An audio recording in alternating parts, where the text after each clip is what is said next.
12 counts ng falsification of legislative documents at paglabag sa Anti-Graft and Corrupt Practices Act ay sinapang reklamo kay House Speaker Martin Romualdez at 3 pang mambabata sa Office of the Ombudsman. Detalye tayo sa ulat on the spot ni Jonathan Andal. Jonathan? Yes, Rafi, may kaugnayan sa mga blanco sa 2025 National Budget BICAM Report. Ang inihaing reklamo sa Ombudsman laban sa liderato ng Kamara.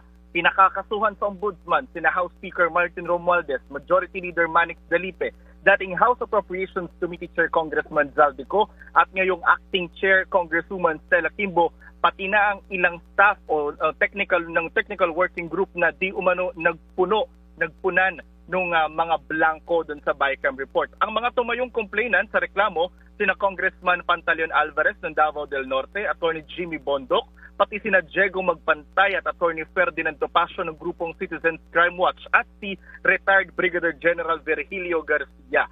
Ang isinampang reklamo, paglabag sa Anti-Graft and Corrupt Practices Act at 12 counts ng falsification of legislative documents. Para raw ito sa 12 blanco sa 2025 Budget BICAM Report na nilagyan di umano ng halaga bago pirmahan ni Pangulong Bongbong Marcos ang 2025 GAA.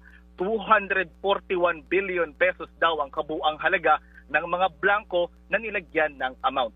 Rafi, sinusubukan pa nating makuha ang panig ng mga inirereklamo. Rafi? Maraming salamat, Jonathan Andal.